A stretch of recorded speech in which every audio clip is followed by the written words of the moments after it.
Oke. Selamat pagi bagi kita semua di Indonesia dan juga selamat sore buat Aunty Joy dan Aunty Early yang ada di Amerika.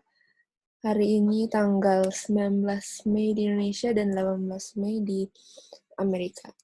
Oke, sebelum kita mulai, Kak Roy boleh pimpin kita dalam doa buka, Kak Roy? Oke. Mari kita bersalut sama-sama dan satuan doa. Tuhan Bapa kami dalam kerajaan surga, tak putus-putusnya kami patut untuk mengucapkan syukur, terima kasih, di mana berkat Tuhan senantiasa menyertai kami semua yang sudah join di Zoom ini untuk mempelajari topik pelajaran yang berasal daripadamu, bagaimana Engkau memberikan kami tubuh yang luar biasa, dan Engkau juga memberitahukan manualnya, cara mempergunakannya agar boleh tetap terjaga dan optimal, dan di dalam masa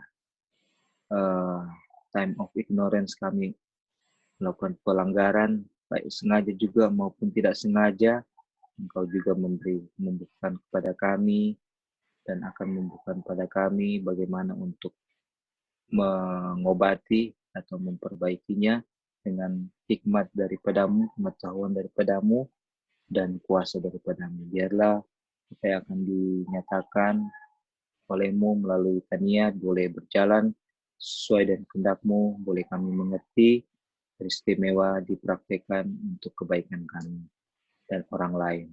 Terima kasih, di dalam nama Tuhan Yesus kami berdoa. Amin.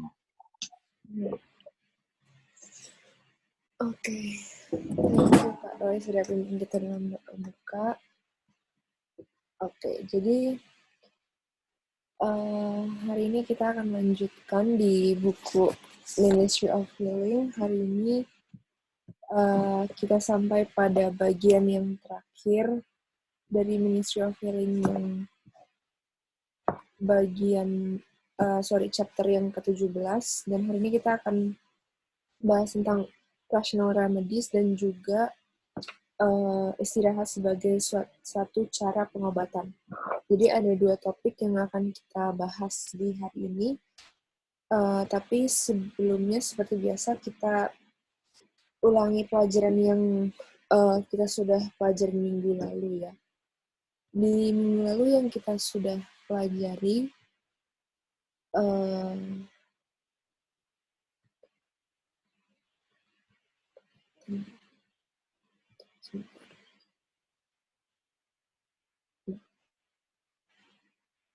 jadi di sini Mrs. White tulis ide yang Anda pegang bahwa tidak ada obat yang harus digunakan untuk orang sakit adalah kesalahan. Terus dibilang, atau ketika manusia menolak untuk diuntungkan oleh obat sederhana yang disediakan Tuhan dalam udara dan air murni. Nah, jadi kalau kita itu sudah diberikan sama Tuhan udara dan air murni sebagai obat yang sederhana yang hal yang paling kita anggap paling sepele, padahal itu adalah obat yang paling sederhana yang Tuhan sudah berikan kepada kita. Nah, terus kita juga di sini membahas bahwa di Alkitab juga ada seorang dokter yang menulis Alkitab juga, dan dia adalah Lukas ya kan, dan dia sangat terjamah oleh Tuhan Yesus, dan dia menjadi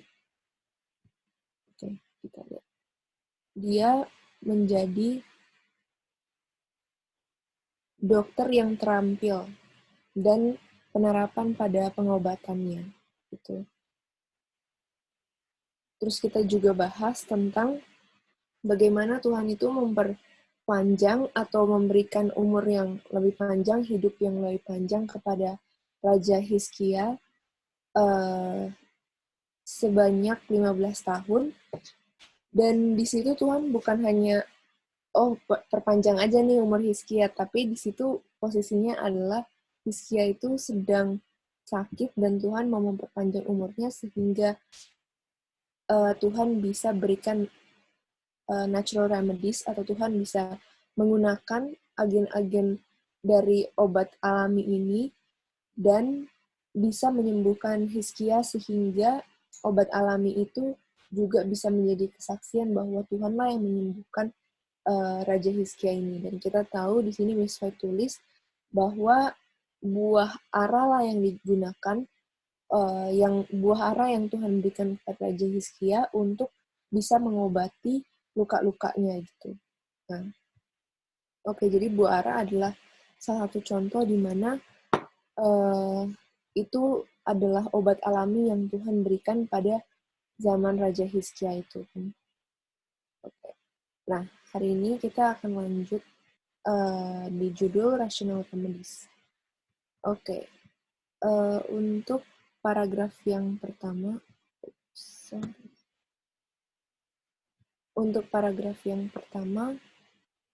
Anti Erli boleh baca, Anti? Mulai dari ketika ya. Iya, dari ketika, Anti. Ketika penyalahgunaan kesehatan dilakukan sejauh itu, sehingga penyakit terjadi. Penderita sering dapat melakukan untuk dirinya sendiri apa yang tidak dapat dilakukan orang lain untuknya. Hal pertama yang harus dilakukan adalah memastikan karakter penyakit yang sebenarnya, dan kemudian bekerja dengan cerdas untuk menghilangkan penyebabnya.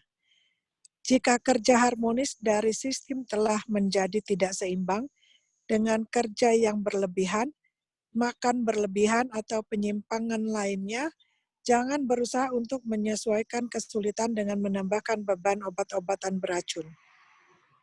Oke. Nah, jadi di kutipan yang pertama ini dibilang bahwa kalau hal yang pertama kita harus lakukan saat kita sakit itu adalah kita harus kenal karakter dari penyakit yang sebenarnya dan kemudian bekerja dengan cerdas untuk menghilangkan penyebabnya. Nah, terus dibilang juga kalau kita sakit itu ada dari sistem tubuh kita yang tidak seimbang bekerjanya atau bekerja secara tidak harmonis. Jadi, karakter dari penyakit itu harus kita pelajari. Jadi sebetulnya penyakit itu berarti mempunyai karakter juga kan. Penyakit itu mempunyai signs and symptoms atau tanda-tanda ketika dia mau menjadi suatu penyakit itu. Nah, itu yang harus kita pelajari tanda-tanda itu supaya kita tahu sesungguhnya atau penyakit ini sesungguhnya itu apa gitu. Nah, jadi kalau mau dilihat, ada yang pertama namanya symptoms, terus cause, penyebab.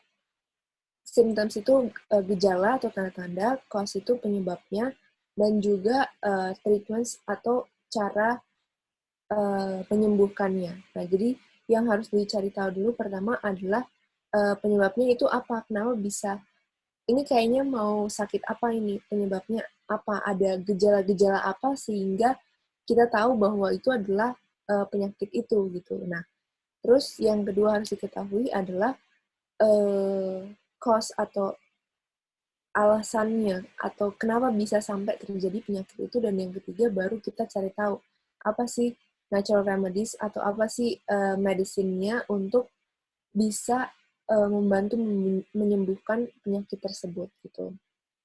Nah, jadi di sini salah satu contoh yang aku ambil adalah penyakit influenza atau tanda-tanda atau gejala dan penyebab dari influenza. Oke, jadi pertama gejalanya itu adalah dia demam, terus menggigil, panas yang tinggi, sakit tenggorokan, pusing, sakit di belakang mata, lalu pegel-pegel semuanya, batuk-batuk. Nah, jadi itu adalah gejala-gejala dari influenza gitu. Nah, sekali lagi di sini aku tekankan bahwa di Indonesia mungkin menganggap influenza itu sebagai, oh, ya di sini ada yang namanya masuk angin, ada yang namanya cuman flu ringan biasa, ya kan. Nah, tapi memang influenza itu ada pandeminya sendiri, atau ada siklus setiap 2 atau 3 tahun itu dia menjadi suatu pandemi gitu. Nah, tapi kalau di Indonesia itu juga bisa maksudnya orang yang kena flu itu belum tentu dia mendapat influenza. Jadi bisa aja dia baru nyampe ke kategori yang namanya common cold, atau baru nyampe ke kategori yang biasanya disebut di sini nggak enak badan gitu. Tapi memang semuanya itu menjadi gejala untuk ke penyakit influenza ini gitu. Nah, terus di sini juga bilang vaksin itu kadang-kadang tidak berhasil untuk menyembuhkan influenza ini. Nah, karena memang setiap tahun itu vaksin itu berubah untuk influenza ini. Nah, kita nggak akan bahas ke situ lebih dalam, nggak akan membahas influenza di sini, tapi di sini yang kita bahas adalah mencari karakter sebenarnya dari penyakit itu. Jadi kalau kita lalai atau sampai kita mendapatkan penyakit itu juga, kita harus cari karakter sebenarnya atau kenapa sih bisa dapat penyakit tersebut. Jadi pertama yang harus dicari tahu adalah dari gejalanya, terus alasannya kenapa, dan treatment-nya juga apa gitu. Nah, kita tahu bahwa tubuh kita adalah mesin yang tercanggih yang Tuhan ciptakan, kan. Yang artinya mesin itu bisa berhasil atau bekerja secara optimal karena diri kita sendiri juga memeliharanya supaya dia tetap sehat. Nah, jadi penyakit ini tidak akan pernah terjadi atau kita tidak akan mempelajari gejala-gejala, penyebabnya, atau ya apapun itu kalau kita tetap menjaganya dia tetap sehat. Tuh. Nah, jadi mesin tercanggih ini bisa jatuh dalam sakit, dan kalaupun sampai jatuh dalam sakit, kita harus cari penyebabnya kenapa dia bisa sakit gitu. Oke. Nah, jadi itu hal yang pertama yang Miss White bilang kalau sebelum menggunakan obat-obat, sebelum menggunakan natural remedies, kita harus tahu dulu kenapa sih atau apa sih sebabnya dari penyakit ini gitu, karena nggak bisa natural remedies pun, misalnya ya kita sebut satu natural remedies itu nggak bisa dipakai untuk di berbagai macam penyakit atau di semua penyakit gitu, tapi pada porsinya tertentu atau natural remedies tertentu yang bisa menyembuhkan penyakit tertentu juga gitu. Oke. Jadi itu hal yang pertama yang kita pelajari tadi. Sekarang paragraf kedua. Kak Lali boleh baca, Kak?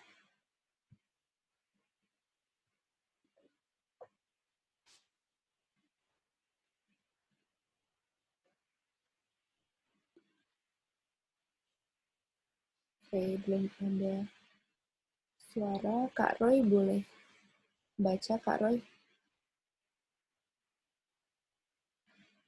Boleh. Makan tanpa bertarak seringkali menjadi penyebab penyakit, dan sifat apa yang paling dibutuhkan adalah terbebas dari beban yang tidak semestinya yang telah ditimpakan padanya. Dalam banyak kasus penyakit, obat terbaik adalah bagi pasien untuk berpuasa 1 atau 2 kali makan, bahwa organ pencernaan yang bekerja terlalu keras mungkin memiliki kesempatan untuk beristirahat. Oke. Kak Roy boleh kasih tambahan atau masukan? Soalnya mulai dari sesi ini, maksudnya di sesi ini banyak kutipan Mrs. White-nya gitu. Jadi kita saling bergantian baca dan juga kasih tambahan. Iya, jadi kalau mau dilihat ini, makan tanpa bertarak ini artinya ada 2 ya. Nggak bertarak dalam konteks dia punya dietnya, jenis dietnya, atau dietnya juga sudah benar, tetapi dia punya porsi, apakah itu porsinya mungkin yang berlebihan, sehingga memberikan beban kepada alat pencernaan untuk melakukan kerjanya, gitu ya.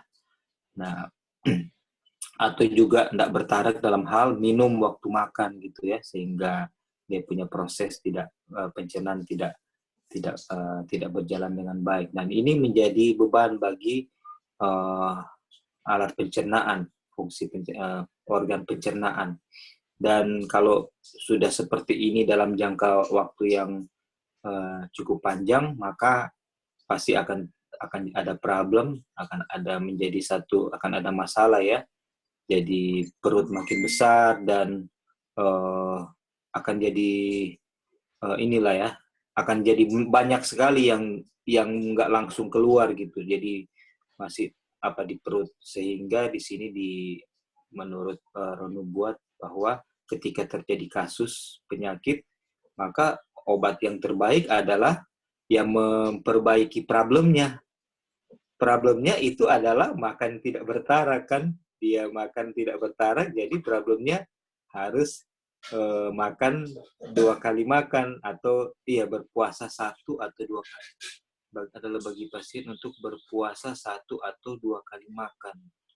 Bahwa organ pekerjaan problemnya itu harus dikurangi, dia punya pasokan makanan yang berlebihan atau yang tidak sesuai dietnya, sehingga otomatis yang ada di dalam yang sudah menumpuk tidak langsung pembusukan kan. Ini ceritanya kalau ini karena dia punya proses pembusukan belum cukup sehingga dia belum akan keluar, sementara udah masuk seperti itu.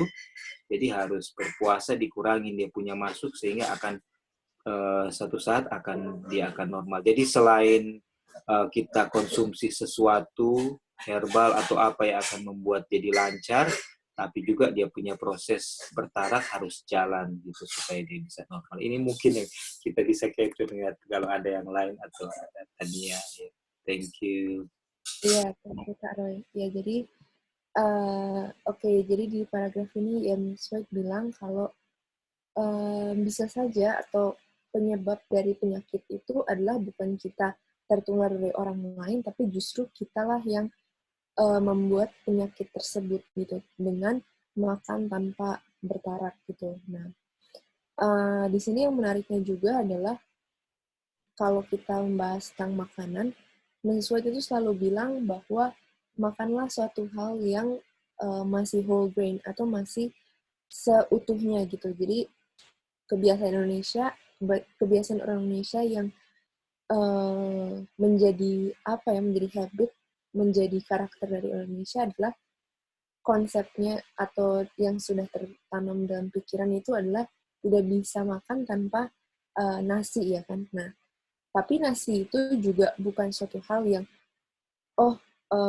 nggak usah makan nasi deh gitu atau makannya tanpa nasi gitu. Tapi nasi itu adalah suatu hal yang whole grain, justru suatu hal yang masih utuh gitu karena nasi tidak diproses apa-apa. Nah, kalau kita membahas tentang proses makanan yang diproses juga, kira-kira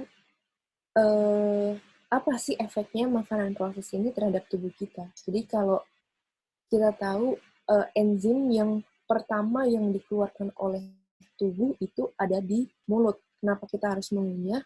Kenapa kita harus tahan makanan itu lama di mulut kita?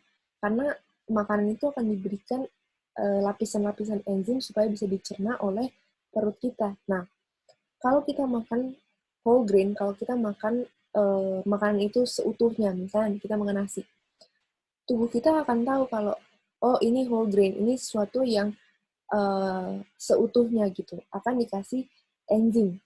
Nah, sampai di perut akan dicerna, dikasih enzim.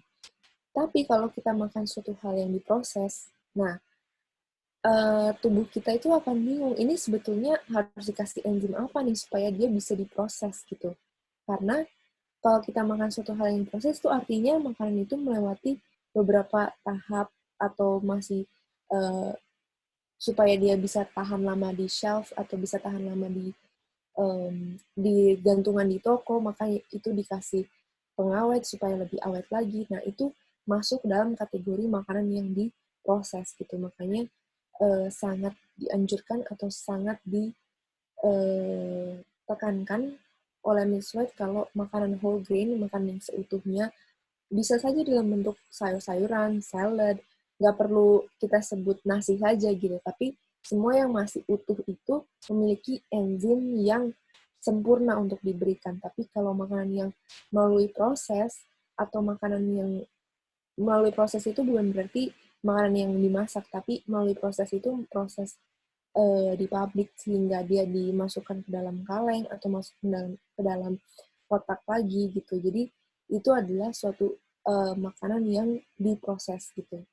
Sehingga tubuh kita juga pas kita makan ini harus dikasih enzim apa nih sehingga bisa dicerna oleh tubuh kita gitu. Jadi sebaiknya atau memang menjadi kebiasaan orang Indonesia juga untuk makan nasi, tapi itu suatu hal yang bagus juga karena tubuh kita tahu itu adalah whole grain atau itu adalah karbohidrat yang pasti atau suatu hal yang sangat bisa dicerna oleh tubuh kita gitu.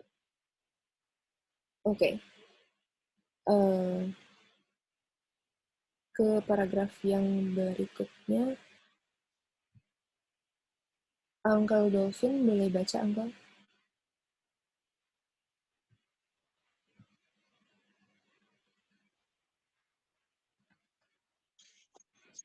Bisa. Pola makan ya. Iya, pola makan. Pola makan buah. Selama beberapa hari seringkali memberikan bantuan besar bagi para pekerja otak. Seringkali periode singkat seluruh pantangan dari makanan diikuti dengan makan sederhana, sedang telah menyebabkan pemulihan melalui upaya penyembuhan alami sendiri. Pola makan pantang selama 1 atau 2 bulan akan meyakinkan banyak penderita bahwa jalan penyangkalan diri adalah jalan menuju kesehatan. Oke. Ada tambahan dari Uncle Dolphin?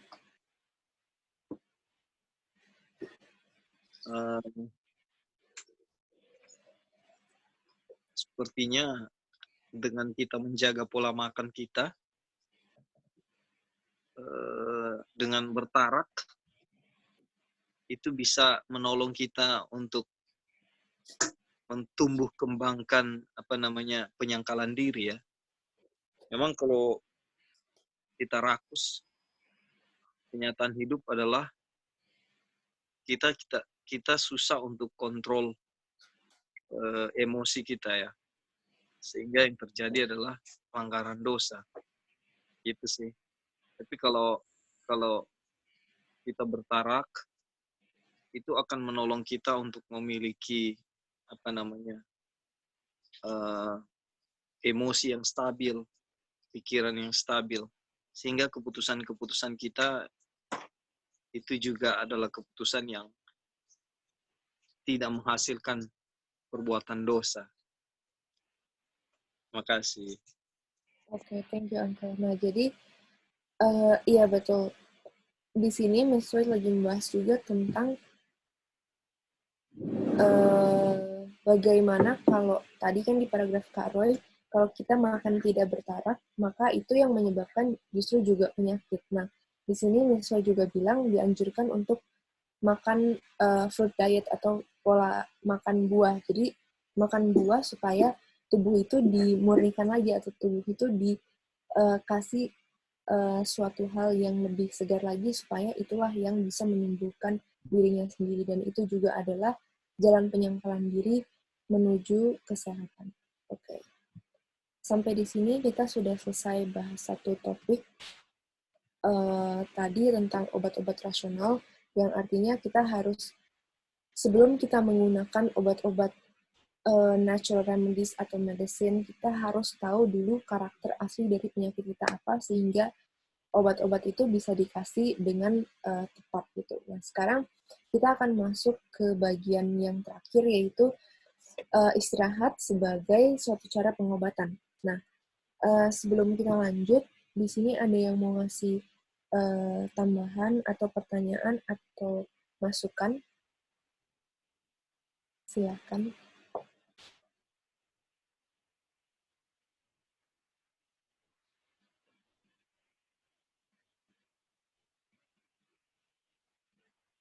Kalau belum ada, kita bisa lanjut.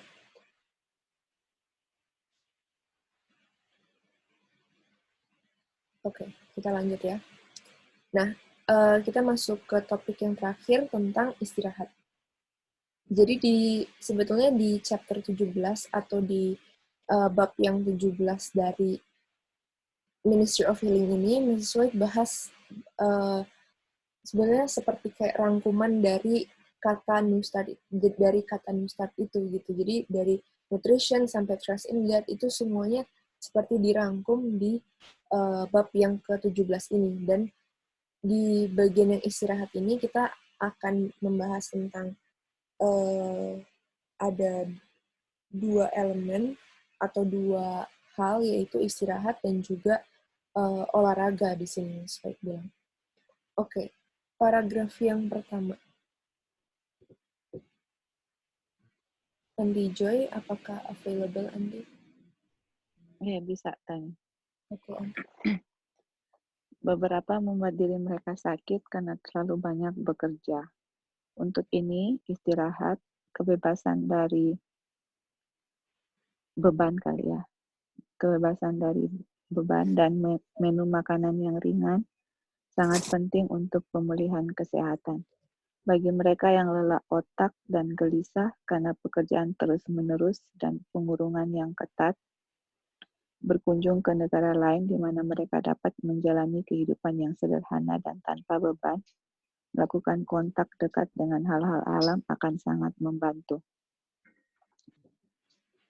Berkeliaran di ladang dan hutan, memetik bunga-bunga, mendengarkan nyanyian burung-burung akan melakukan jauh lebih banyak hal daripada agen lain menuju pemulihan mereka. Oke, ada tambahan, Andi? Iya, jadi ini judul besarnya Res ya, Tanya. Kenapa, Andi? Ini dia punya judul kecil, istirahat sebagai obat ya. Iya. Ya, jadi kita sudah tahu kan urutan Ellen White yang dia selalu bilang untuk menolong orang lain yang sakit. Pertama tadi kan harus tahu penyebabnya, baru habis itu penyebabnya apa, dan dari situ kita tahu penyebabnya itu harus kita address dulu, baru habis itu penggunaan obat-obat natural ya. Nah, sekarang lagi bahas mengenai istirahat sebagai obat.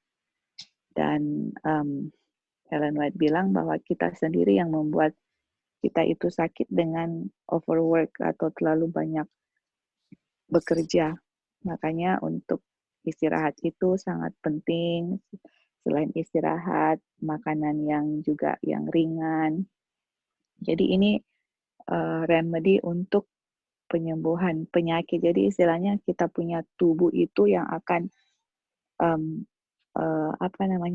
kita punya tubuh itu yang akan bekerja untuk heal itself, tapi kita harus ada bagian yang harus kita lakukan. Jadi misalnya penyakitnya karena terlalu banyak bekerja dan istirahat yang dibutuhkan kan seperti itu. Dan dia bilang di sini untuk orang yang lelah otak atau gelisah karena bekerja terus-menerus di tempat yang terkurung itu, visit to the country, mungkin visit ke country itu kayak ke country living ya, ke tempat pedesaan begitu, di mana ada kita bisa lihat nature, bisa lihat bunga-bunga, bisa di hutan, lihat ladang hutan, mendengarkan burung-burung.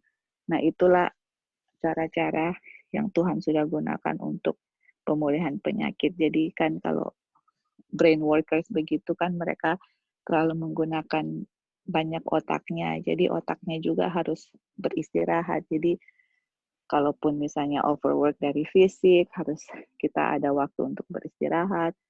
Overwork dari brain, ada waktu untuk kita bisa istirahat, untuk bikin refresh. Jadi itulah yang akan memulihkan tubuh kita. Jadi Tuhan, instead of, kita udah kecapean kerja, ambil natural remedy ini.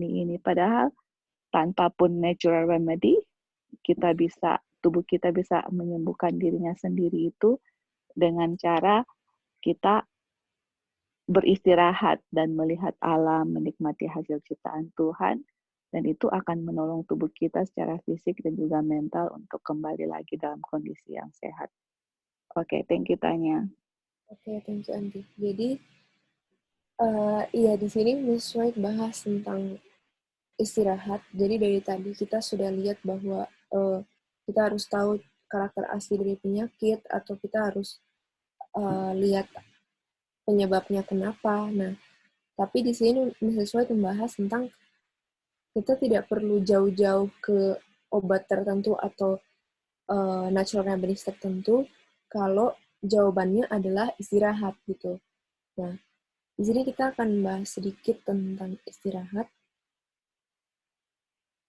Mendapatkan tidur yang cukup akan menolong Anda belajar keahlian-keahlian baru. Penelitian telah memperlihatkan bahwa tidur membangun ingatan prosedural.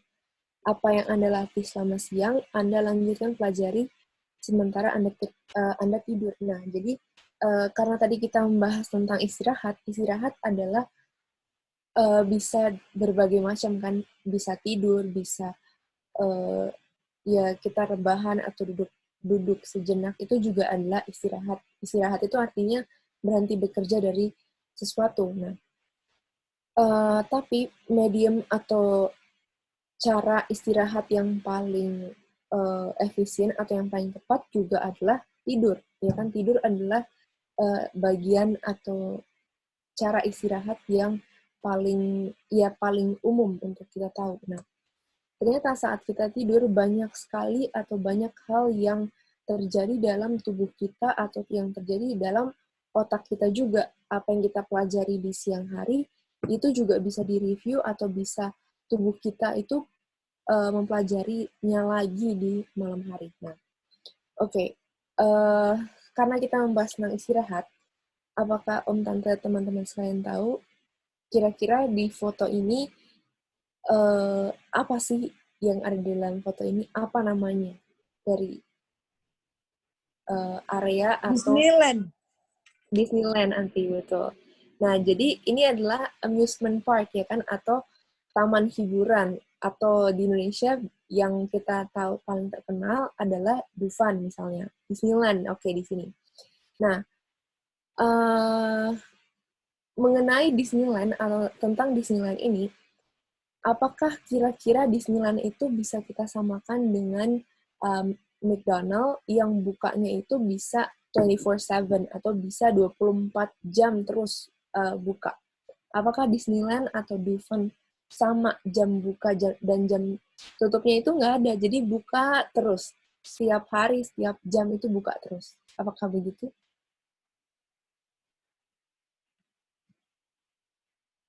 Enggak. Kan nanti. Nah, jadi Disneyland itu berarti punya jam buka dan juga punya jam tutup. Nah, oke. Di slide yang berikutnya kita di sini akan lihat jam buka dan jam tutup atau sama dengan istirahat. Setiap malam, saat taman-taman hiburan menutup gerbang-gerbang mereka dan kerumunan orang banyak pulang ke rumah, jam-jam yang paling penting dimulai. Nah, jadi, setiap malam itu Disneyland atau Dufan itu tutup, dan orang-orang mulai pulang, dan di situ jam-jam yang paling penting itu mulai. Untuk siapa? Untuk si Disneyland ini, atau untuk si amusement park ini, taman hiburan ini. Lampu-lampu besar naik dan banyak sekali kru pekerja memperbaiki serta membersihkan setiap kendaraan, setiap jalur lintas, dan setiap antrian, setiap stand antrian. Saat gerbang-gerbang dibuka keesokan paginya, taman-taman ini sepenuhnya diperbaharui. Sampah di hari sebelumnya telah dibuang dan roller coaster berasa dalam kondisi prima lagi. Nah, jadi saat Disneyland atau saat Dufan atau saat taman hiburan ini tutup, sebetulnya yang dikerjakan atau sebetulnya yang dilakukan oleh para pekerja itu adalah mereka membersihkan dan setiap kendaraan dan setiap jalur lintas dari ya roller coaster itu atau semua mainan yang lainnya itu diperbaharui sehingga besoknya mesin-mesin itu dalam keadaan yang prima lagi. Nah, itulah yang dilakukan oleh amusement park atau itulah yang dilakukan oleh taman hiburan ini ketika dia tutup. Jadi tidak buka 24 jam. Kenapa? Karena mesin-mesin itu harus ada yang diperbarui sehingga besoknya bisa kerja secara optimal lagi. Hal yang sama terjadi setiap malam dalam tubuh kita. Selama jam-jam sebelumnya, tubuh kita tertutup dan memperbaiki dirinya sendiri. Sistem kekebalan kita mengisi tenaga lagi, organ-organ utama tubuh diperbarui.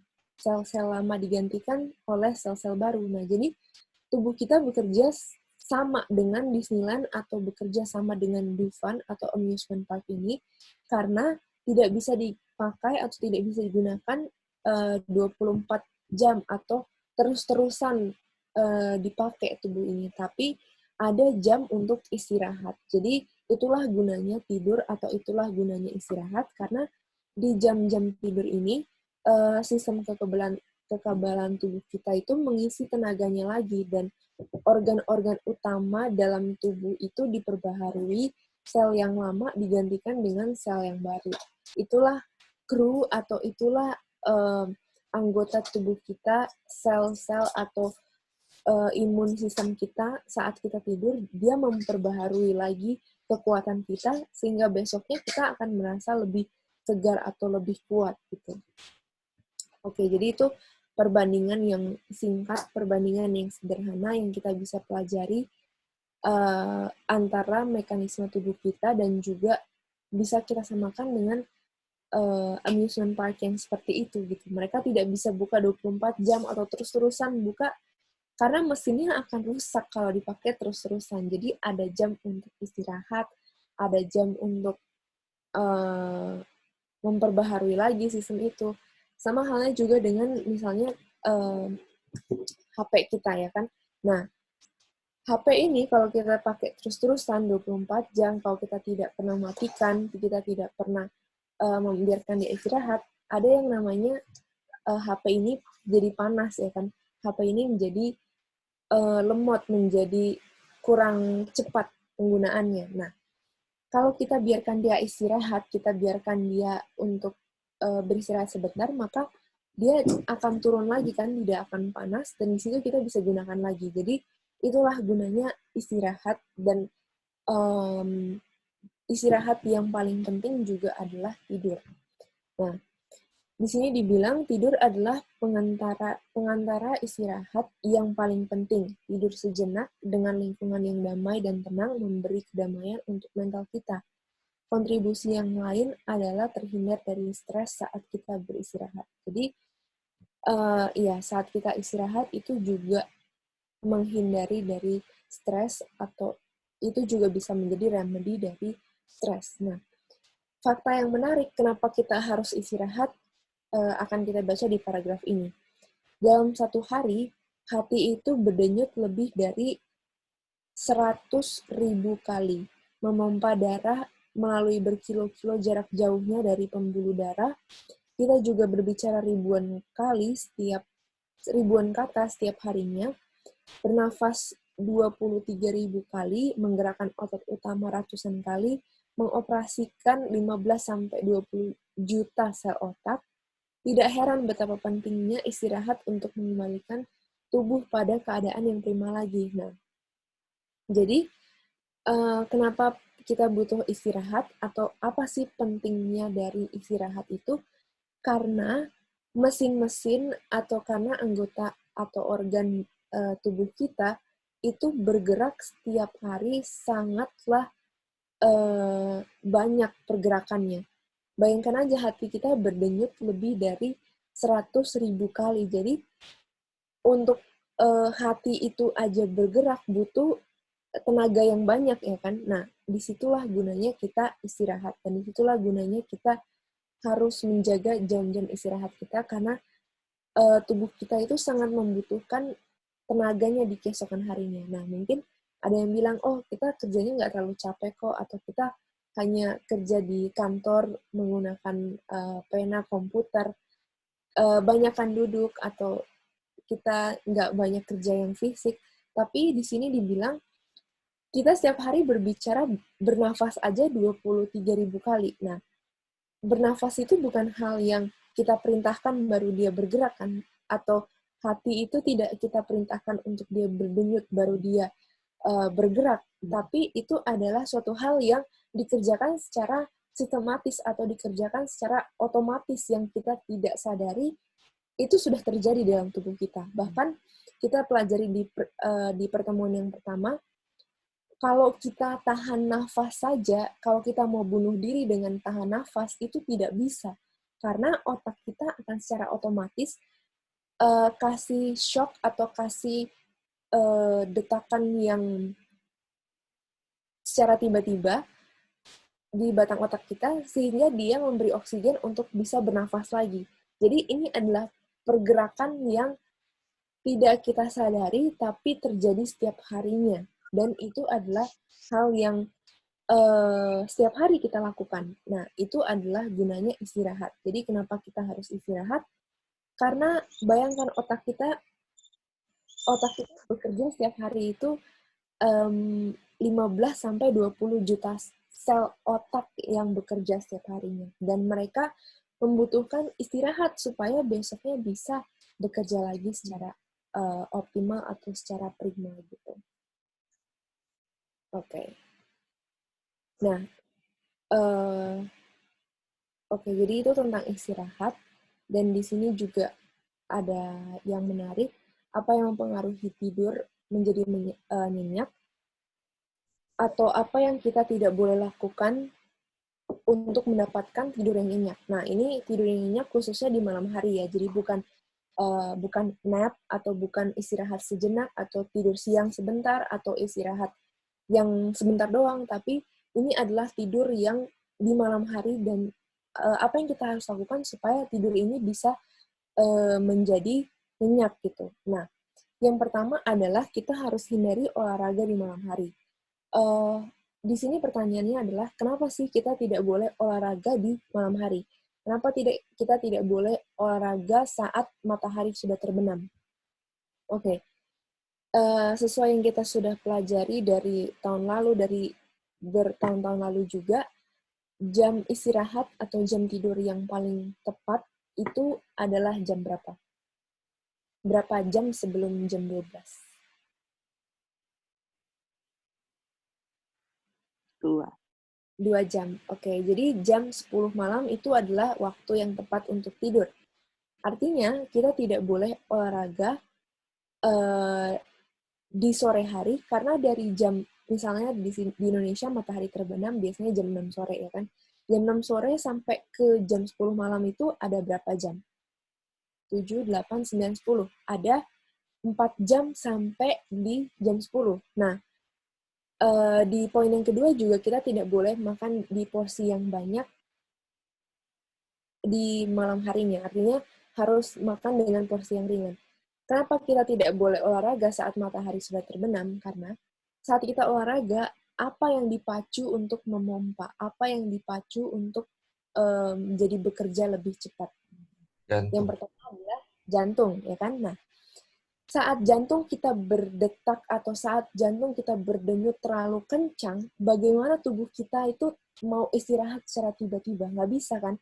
Tubuh kita itu butuh suatu hal yang environment atau butuh lingkungan yang tenang, butuh situasi yang menyenyakkan atau situasi yang bikin relax sehingga dia bisa tidur secara tenang atau dia bisa istilahnya landing atau istilahnya bisa secara pelan-pelan tidur dan bisa nyenyak karena tidak ada aktivitas yang memompa atau tidak ada aktivitas yang membuat dia menjadi capek juga gitu, membuat dia menjadi lebih capek atau bekerja lebih keras lagi. Nah, salah satunya adalah olahraga. Tidak boleh atau kita harus menghindari olahraga di malam hari karena tidak bagus untuk atau itu mempengaruhi tidur nyenyak kita. Karena saat jantung kita dipacu untuk memompa, maka tubuh kita akan mengira bahwa, oh ini beraktivitas lagi nih, ini adalah suatu hal yang memompa atau memacu tubuh kita untuk mengeluarkan energi yang lebih banyak lagi. Nah, jadi itu adalah poin yang penting atau suatu hal yang harus kita perhatikan, bahwa olahraga harus kita hindari di malam hari karena itu membuat tidur kita juga tidak nyenyak atau membuat tubuh kita akan berpacu lagi atau akan menjadi lebih beraktivitas lagi di malam hari justru. Padahal harusnya saat dia sudah mau tidur, aktivitas itu harus mulai diringankan atau aktivitas itu harus menjadi lebih ringan di malam hari. Oke. Poin yang ketiga adalah ya menghindari alkohol, tobacco, kafein. Nah, aku percaya atau kita percaya semua di sini, kita sudah tidak melakukan poin yang ketiga, ya kan? Kita tahu kafein itu biasa terdapat atau paling banyak di kopi. Nah, kenapa tidak boleh mengonsumsi kafein atau sebaiknya kita menghindarkan dari kafein atau dari kopi? Karena di kafein itu saat masuk ke dalam tubuh kita itu di setiap sel dia mempunyai reseptor atau mempunyai alat penerima dari makanan tersebut. Nah, saat kafein itu masuk ke dalam sel kita, dia akan lock atau dia akan mengunci sel kita, terutama di otak, supaya itu dipikirnya sebagai suatu hal atau sebagai teman dari tubuh kita. Dan saat kafein itu masuk dalam otak kita, khususnya pada malam hari, dia akan memompa adrenalin kita yang seharusnya dia sudah menjadi endorfin, yang seharusnya dia sudah bisa istirahat, tapi dia justru memberikan adrenalin yang tinggi sehingga dia tidak bisa tidur. Jadi kenapa orang bisa banyak begadang dengan kafein? Karena dia menipu otak kita sehingga yang seharusnya dia sudah tidur dengan nyenyak, tapi dia dipacu lagi sehingga bisa mengeluarkan adrenalin untuk tahan tidak tidur gitu. Nah, itu yang harus dihindari supaya bisa mendapatkan tidur yang nyenyak. Dan di sini juga dibilang menghindari menonton hal-hal yang berargumentasi atau suatu hal yang membuat stres, yang membuat kita takut, yang membuat kita tidak nyaman. Nah, itu adalah faktor juga yang bisa mempengaruhi tidurnya kita. Jadi sebaiknya atau lebih baik kita menonton atau melihat hal-hal yang lebih menenangkan kita, mendengarkan musik atau membaca atau apapun itu yang kita bisa lakukan supaya mendapat tidur yang lebih nyenyak. Dan dianjurkan juga untuk mandi air hangat.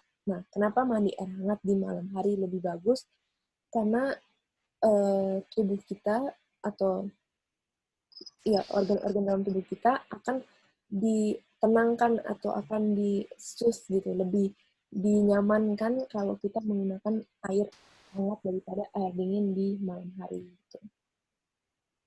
Oke. Sampai di sini ada yang mau kasih tambahan tentang istirahat atau tentang tidur? Kalau tidak ada yang mau kasih tambahan, kita... Halo. Oh iya, silakan Kak. Mau ini komentar sedikit aja tentang ini. Kalau biasanya malam hari justru tempat waktu olahraga yang paling banyak yang ini kan kayak bulu tangkis. Jarang sekali kalau mau olahraga siang hari kalau bulu tangkis. Dan banyak yang suka kan main malam-malam, tapi ternyata salah itu semua ya. Iya. Iya. Iya Kak. Jadi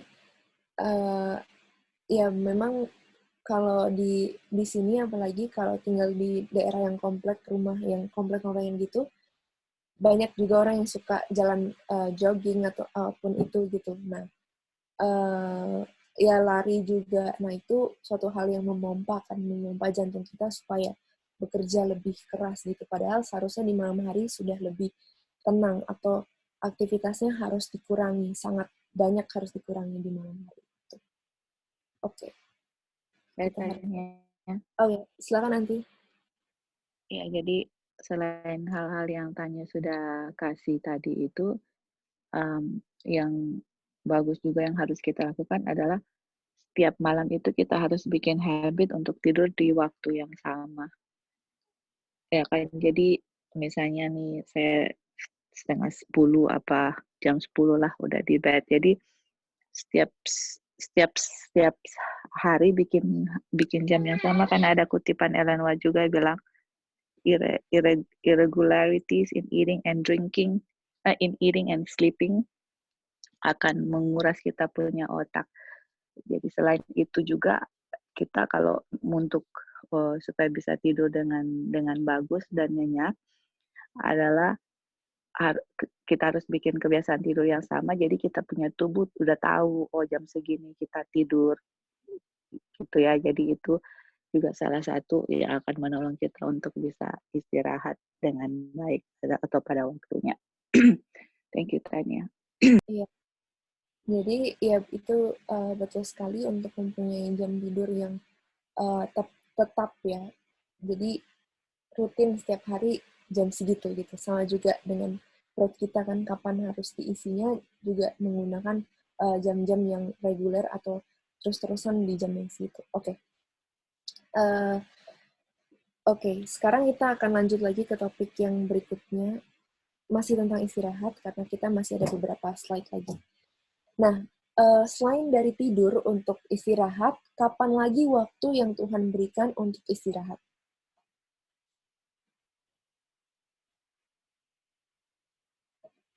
Kira-kira ada yang... Sabat. Iya, betul. Jadi, hari Sabat juga adalah waktu yang Tuhan berikan untuk istirahat. Nah, di sini beristirahat secara fisik bukan berarti kita harus tidur di hari Sabat, tapi beristirahat secara fisik adalah tidak bekerja di hari Sabat. Secara mental, emosi, dan juga sosial. Nah, kita di sini juga bisa membaca di ayat yang membahas tentang hari Sabat. Ingatlah dan kuduskanlah hari Sabat, 6 hari lamanya engkau akan bekerja dan melakukan segala pekerjaanmu, tapi hari ke-7 adalah hari Sabat Tuhan Bapamu. Maka jangan melakukan suatu pekerjaan, engkau atau anakmu laki-laki, atau anakmu perempuan, atau hamamu laki-laki, atau hambamu perempuan, atau hewanmu, atau orang asing yang ada di tempat kediamanmu. Nah, jadi, selain kita beristirahat di malam hari, atau selain kita beristirahat sejenak, atau apapun istirahat itu, Tuhan juga berikan waktu untuk beristirahat. Waktu untuk kita dedikasi sepenuhnya hari Sabat itu untuk Tuhan gitu. Dan hari Sabat itu diciptakan atau diberikan pada kita untuk kita tidak melakukan pekerjaan apapun secara itu tadi yang sebelumnya kan, secara mental, secara sosial, secara fisik. Tapi bukan berarti di hari Sabat kita juga harus beristirahatnya tidur gitu. Nah, jadi itu adalah waktu yang Tuhan berikan selama 7 hari dalam 1 minggu Tuhan berikan, 6 hari kita bisa bekerja, dan ada 1 hari yang Tuhan minta untuk waktu untuk Tuhan dan juga waktu di mana kita bisa beristirahat gitu. Makanya hari Sabat adalah jam-jam yang sangat penting karena disitulah kita bisa sepenuhnya belajar akan firman Tuhan. Oke. Di sini, di paragraf yang berikutnya, kita kembali lagi ke Ministry of Healing. Dibilang dalam kesehatan dan penyakit, air murni adalah salah satu berkat terpilih surga. Nah, air murni ini juga menjadi beverage atau menjadi minuman yang harus kita minum setiap harinya, ya kan? Nah, kita sudah membahas juga tentang air di pertemuan yang pertama, jadi kita akan lanjut sekarang. Oke. Nah, ini dia. Di sini Mrs. White membahas tentang mandi dengan air hangat tadi. Jadi karena tadi aku bicara atau membahas tentang mandi air hangat, di sini juga ada kutipan yang menguatkan dan dibahas juga oleh buku Ministry of Healing tentang mandi air hangat itu. Oke. Berikutnya yang baca Sister Wanda ada.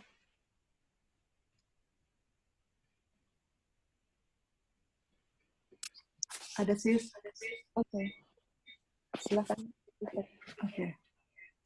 Pemakaian eksternal air. Oh, sorry sis, ada echo. Iya.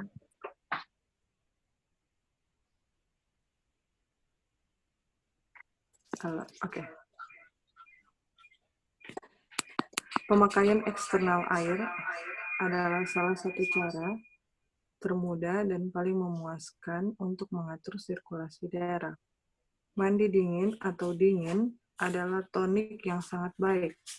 Mandi air hangat membuka pori-pori dan dengan demikian membantu menghilangkan kotoran.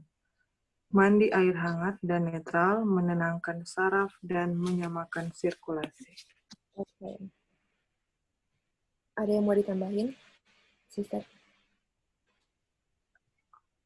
Jadi intinya baik kita mau mandi air dingin atau panas atau hangat, dua-duanya ada benefit buat kita ya.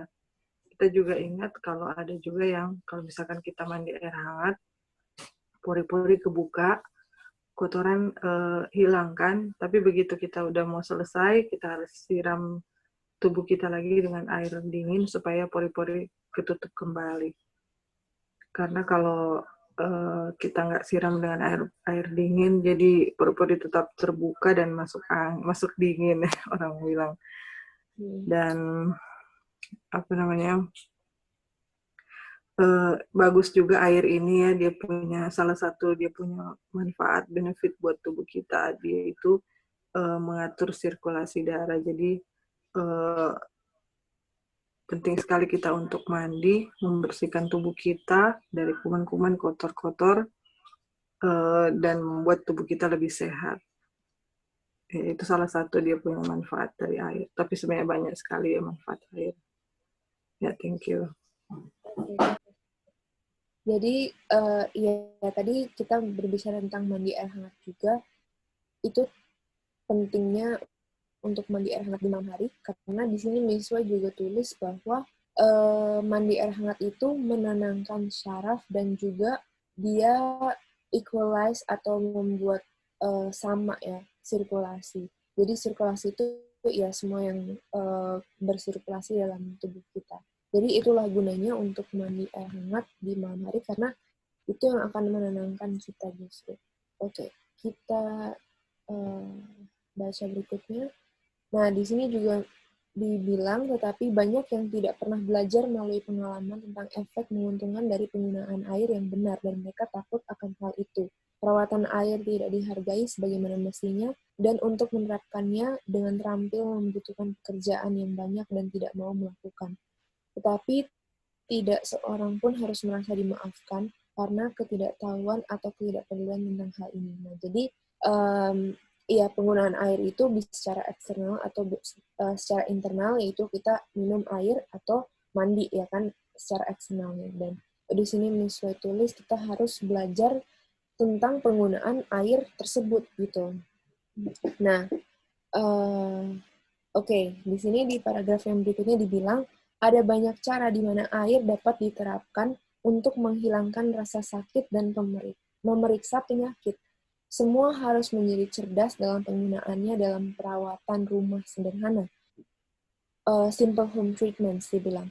Ibu terutama harus tahu cara merawat keluarga mereka baik dalam kesehatan maupun penyakit. Nah, Miswa juga tulis bahwa air itu diterapkan untuk menghilangkan rasa sakit dan memeriksa penyakit.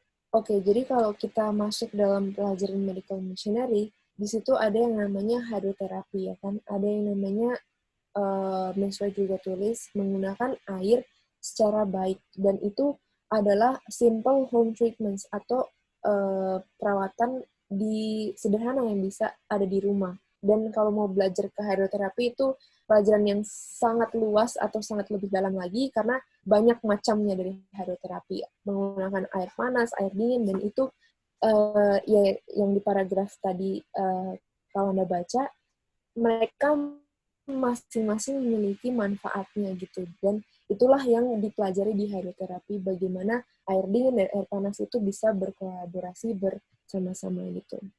Dan sangat penting untuk kita mengetahuinya juga. Oke. Paragraf yang berikutnya. Nah, berikutnya boleh Anti Gladys, ada Anti Gladys boleh baca.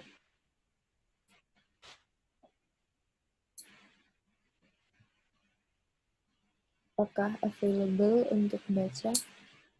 Oh iya. Iya kan ya. Iya, silakan.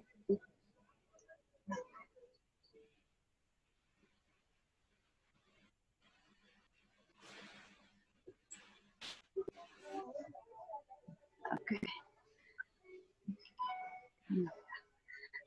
Tindakan adalah hukum keberadaan kita. Setiap organ tubuh memiliki tugas yang ditunjuk pada kinerja yang pengembangan dan kekuatannya bergantung. Tidak aktif adalah penyebab berbuah penyakit. Olahraga mempercepat dan menyamakan sirkulasi darah, tetapi dalam kemalasan. Darah tidak bersirkulasi dengan bebas, dan perubahan di dalamnya yang sangat penting bagi kehidupan dan kesehatan tidak terjadi.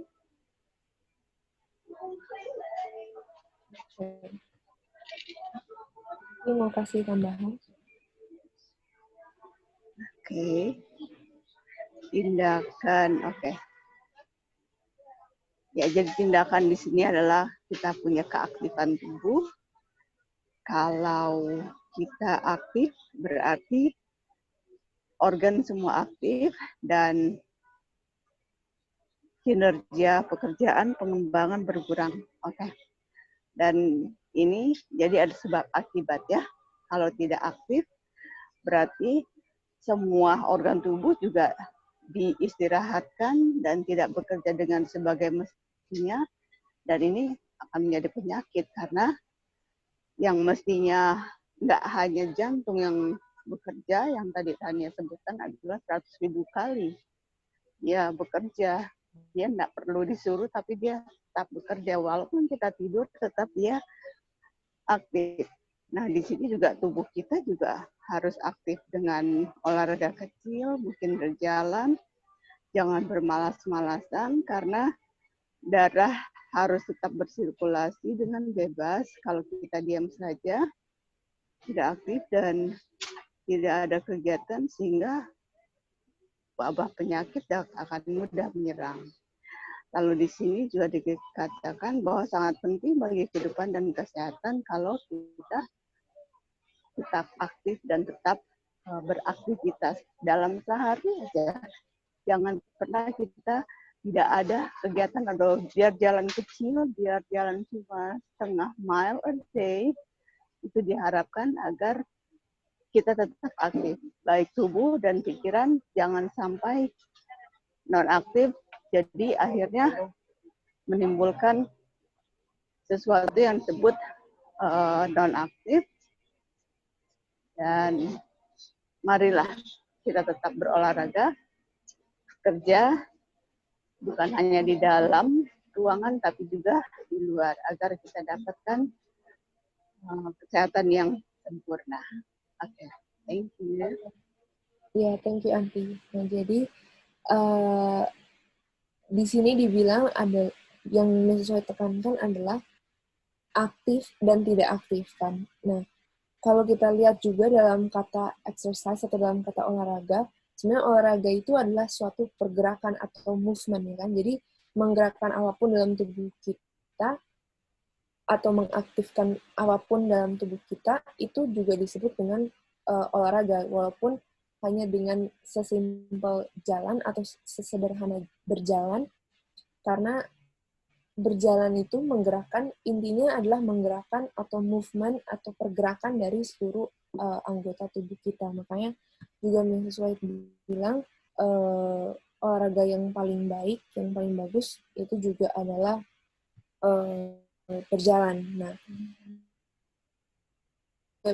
bilang tidak semua orang itu bekerja menggunakan tenaga fisik atau tenaga secara kekuatan otot gitu ya kan.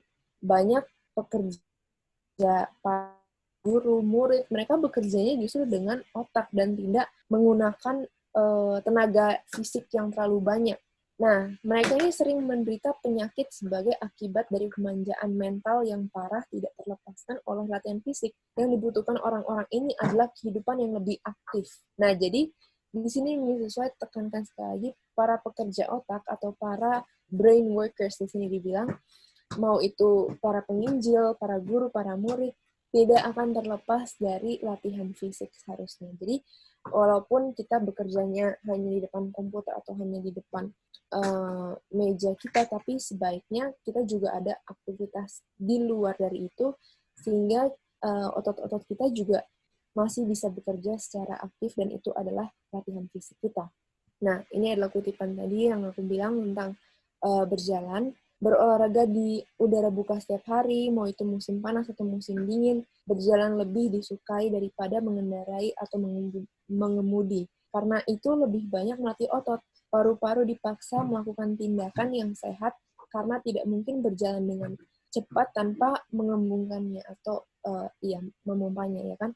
Jadi berjalan itu di udara yang terbuka lebih dipilih atau lebih dianjurkan daripada misalnya di sini riding itu ya bersepeda ataupun driving, mengemudi, ya kan? Karena itu lebih melatih otot sehingga tubuh itu lebih aktif. Nah, ini dibilang juga bahwa exercise itu sama dengan movement, karena kalau kita exercise atau kita berolahraga, tadi kutipannya juga bilang bahwa itu adalah melatih otot atau pergerakan fisik kan.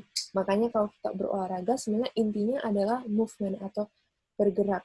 Nah, oke. Kita sampai di kutipan yang terakhir. Siapa yang boleh baca? Kak Roy, boleh baca Kak Roy?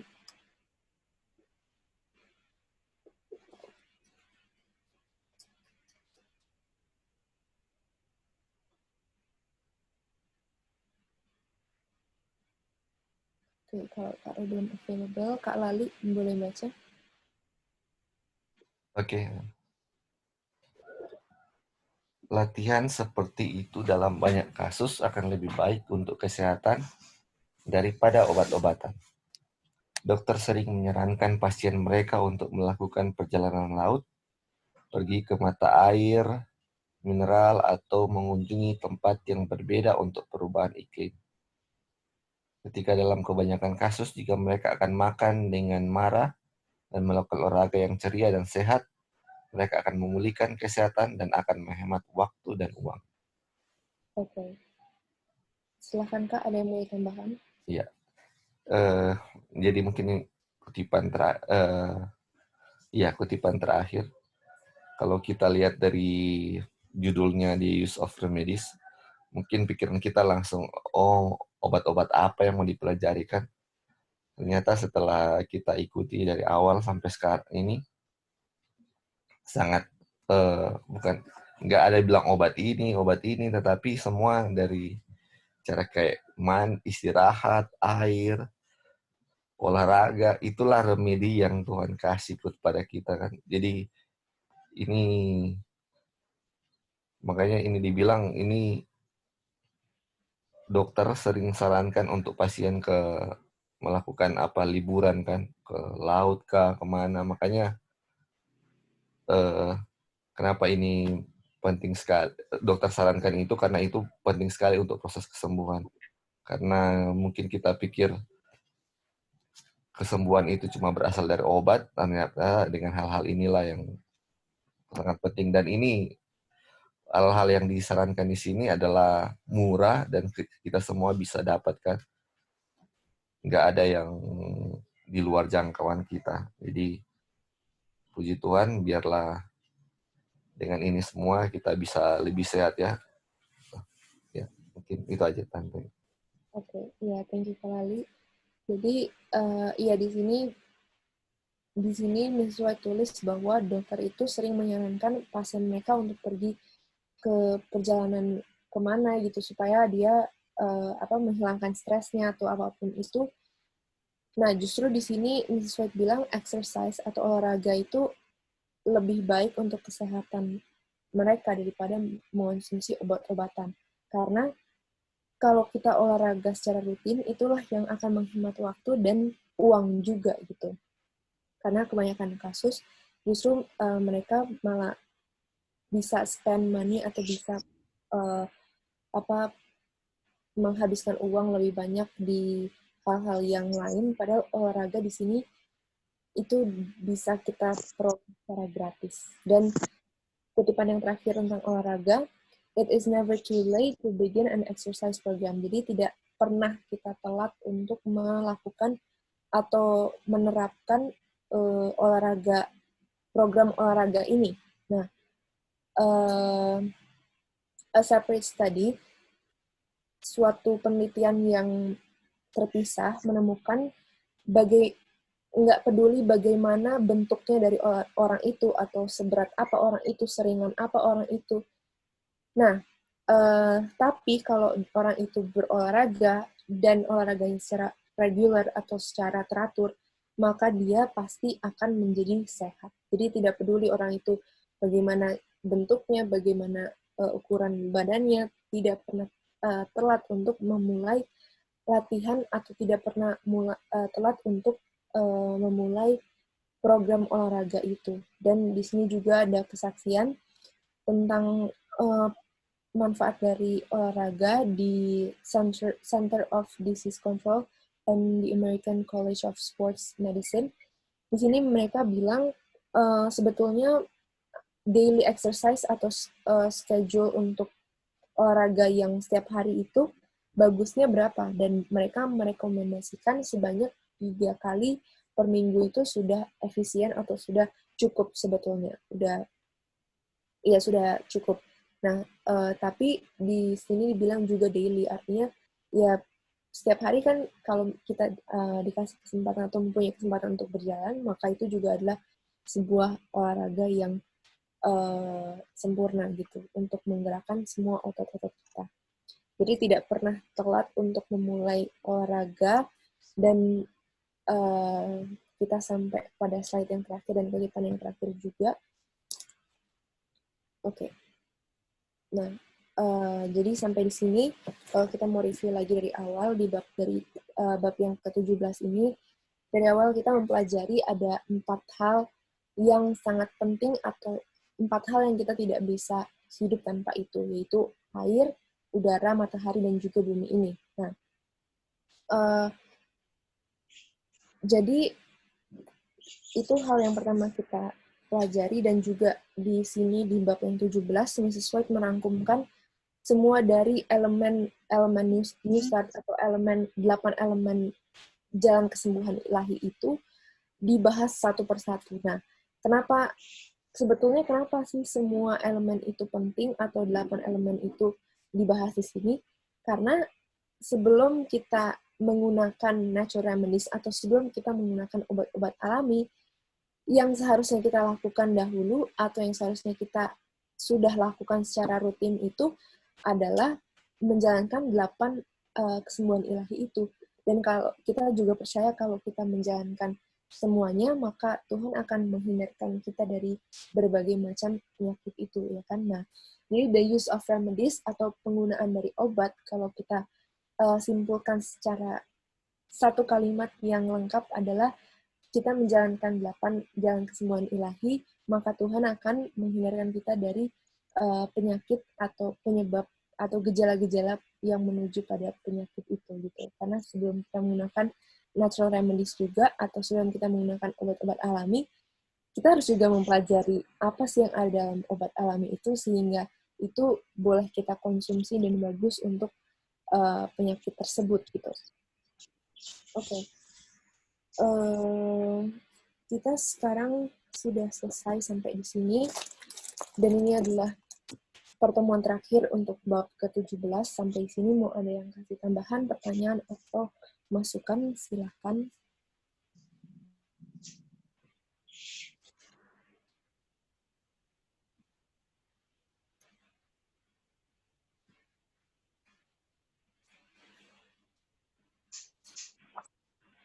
Berarti semuanya sudah mengerti ya?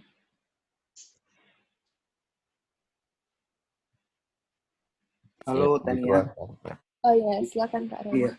Iya, aduh kalau jadi ini sebenarnya dia punya prinsip ini kalau kita hidupkan dalam kehidupan kita setiap hari, kita nggak perlu menunggu untuk penyakit-penyakit tertentu atau semua penyakit lah ya, kecuali yang disebabkan oleh infeksi bakterial atau virus ya. Tapi kan kalau kita hidupkan ini, kita punya tubuh juga kan makin kuat ya, dia punya immune system. Jadi iya, kalau ini sudah jadi bagian daripada daily life kita, aktivitas kita, action kita setiap hari, maka kita sebenarnya sudah bisa mulai menikmati kehidupan yang baik, yang lebih baik lah ya. Karena kita punya shape tubuh, kita punya energik, jadi lebih energik, lebih terlatih, semuanya, dan daya tahan tubuh juga lebih baik. Itu sebenarnya hasilnya adalah selain kan ini konsepnya kalau sudah sakit ya kita pakai ini. Tapi juga sebenarnya kalau ini sudah dihidupkan nggak akan perlu menunggu yang kayak tadi sudah bilang gitu. Nggak perlu menunggu kita sakit gitu ya. Jadi puji Tuhan sekali ini kalau kita bisa selalu sadar ini dan sudah dijadikan kita punya lifestyle, kita akan bisa menikmati tubuh yang lebih lebih energik, lebih fleksibel dan lebih sehat, dan menikmati berkat firman Tuhan dengan lebih baik lagi dengan tubuh ya, dan pikiran yang sehat gitu ya. Ini bagus sekali, ini puji Tuhan. Thank you Tania. Iya, puji Tuhan Kak Roy. Tuhan juga janjikan kalau kita menjalankan ini, Tuhan akan menghindarkan kita dari penyakit-penyakit Mesir kan. Itu ada ayatnya yang bilang. Iya deh. Iya, Kak. Ada lagi yang mau kasih pertanyaan atau tambahan, masukan? Silakan. Lali setadi. Sorry, Li, gitu. Tabrakan. Iya. Tadi Kak mau bilang begitu. Oh, iya, Li. Puji Tuhan, Li. Ya, jadi itu yang kita bisa pelajari di sini.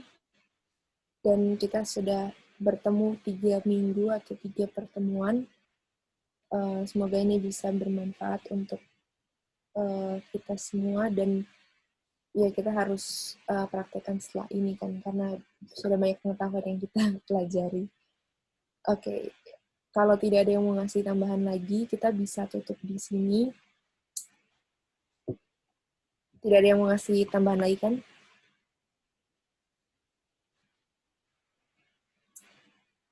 Oke, sepertinya tidak ada. Mari kita sama-sama berteduh dan berdoa.